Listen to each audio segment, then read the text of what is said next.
و تقریب رونمائی یہ اپنے آپ میں ایک ریکارڈ کی حیثیت رکھنے جا رہی ہے، کیونکہ اسی آلوچنا ہال میں اس سے قبل کئی طرح کے پروگرامز ہوئے، بہت سارے رسم نمائی کی تقریبیں بھی ہوئیں، لیکن آج کی تقریب ان تمام تقاریب سے الگ ہے اس بنیاد پہ کہ ایک ساتھ 6 کتابوں کا اجرا ہونے جا رہا ہے،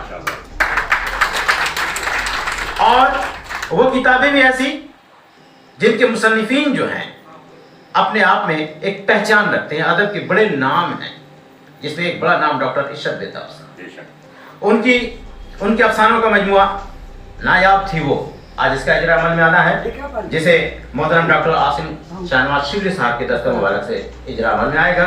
ان کے علاوہ ایک مجلہ ہے غزل نامہ کے نام پہ، جسے محترم ڈاکٹر فاروق اعظم صاحب کے ہاتھوں سے اجرا ہوگا، اور اس مجلہ کے جو مدیر ہیں، جو ترتیب کار ہیں، وہ ہیں جناب معراج احمد معراج صاحب۔ معراج احمد معراج صاحب کے ایک اور رباعیات کا مجموعہ بھی ہے چہار عالم، جس کا اجرا ہونا ہے، اور وہ مجموعہ رباعیات کا جو مجموعہ ہے اسے محترم خالد محمد زبیر صاحب کے دست مبارک سے اجرا عمل میں آنا ہے۔ ان کے علاوہ ایک اور مضامین کا مجموعہ عہد حاضر کے نباز ڈاکٹر عشرت بیتاب، اس کی مصنفہ ہیں طلعت انجم فخر صاحبہ۔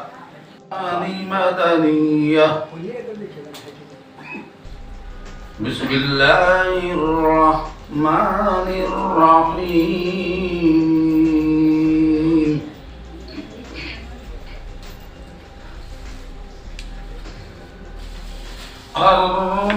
الرحمن علم القرآن۔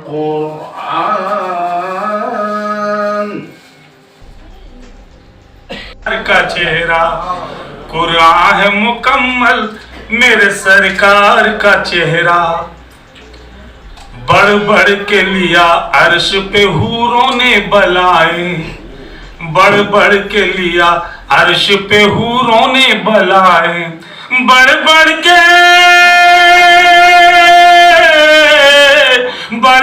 کے لیا عرش پہ حوروں نے بلائیں، جب آیا نظر عابد بیمار کا چہرہ، جب آیا نظر عابد بیمار کا چہرہ۔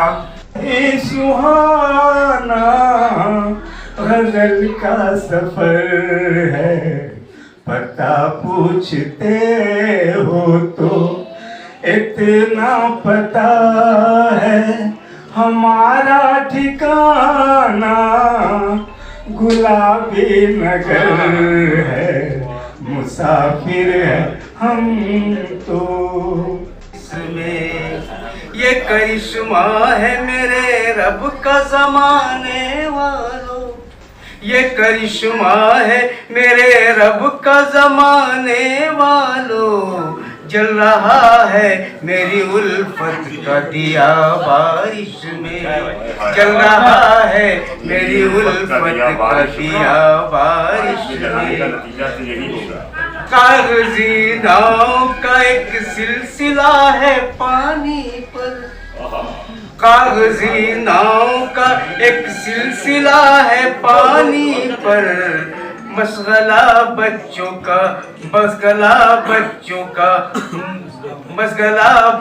کا مجھ کو یہ دکھا بارش میں۔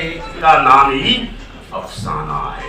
حضرت میرا تو ماننا ہے کہ جب کلائمیکس ہو، جب افسانہ ختم ہو اور آپ کو یہ محسوس ہونے لگے کہ اب افسانہ جو ہے شروع ہونے والا ہے، تو وہی بڑے افسانے کی شناخت ہے، پہچان ہے۔ تو یہ سارے لوازمات جو ہیں ہمیں عشرت بیتاب کے افسانوں میں بخوبی نظر آتے ہیں۔ صرف ایک حساس دل کو اپنے اندر تازہ رکھیے، تازہ دم رکھیے، جس کی لو جو ہے تیز تر ہو سکے، تو آپ اس افسانے کے جست سے، اس افسانے کی روح تک پہنچنے میں کامیاب ہو جائیں گے۔ عشرت بیتاب یوں ہی عشرت بیتاب نہیں بنے ہیں، وہ آسنسول کے افسانہ نگار نہیں، کلکتہ کے افسانہ نگار نہیں، مغربی بنگال کے افسانہ نگار نہیں، بلکہ اردو کے ایک نمائندہ افسانہ نگار کی حیثیت سے हिंदुस्तान पाकिस्तान के किसी भी रसाले को देख लीजिए कि 5-6 माह के वक्फे के बाद इश्क बेताब की कहानियां उन रसालों में नजर आती है। तो ये बड़ी बात है कि एक छोटे से इलाके से, जो मजदूरों का इलाका, जो मिलों का इलाका, लेकिन इन मजदूर और मिल के बावजूद यहाँ एहतजाज की शिद्दत बहुत ज्यादा है, और जहाँ एहतजाज होगा वहाँ का फन जो है, फनपारा जो है, वह फनकार जो है, वो ऊंचाइयों तक आज नहीं तो कल जरूर पहुंचेगा। और कभी पर दिल मत हो ये कि मेरी चीजों को, मेरी तहरीरों को लोगों ने पसंद अपने अहद में नहीं किया। 50 साल के बाद जब गर्द गुबार उड़ जाते हैं तो आने वाली नस्ल फैसला करती है कि कौन बड़ा था, कौन छोटा था, किसकी तहरीर में वो इल्मियत की, सखावत की, और किसकी तहरीर में सिर्फ किसी पर प्रोग्राम हो जाने से कोई बड़ी बात नहीं है। बहुत सारे प्रोग्राम होते रहते हैं। आप जिन लोग सोशल मीडिया से जुड़े होंगे, ऐसे ऐसे लोगों पर एक शाम मनाई जाती है, सेमिनार मनाया जाता है, जिनके नाम से भी आप वाकिफ नहीं होते हैं। तो ये शोबिज़ की दुनिया है, लेकिन शोबिज़ में भी ए ग्रेड की फिल्में ही चलती हैं, बी और सी की ग्रेड की फिल्में तमाम रद्द कर देती है। तो ये तो मामला था इश्क बेताब का कि उन्होंने मेयारो मिक़दार के साथ साथ वज़्नो वक़ार से भी कभी समझौता नहीं किया।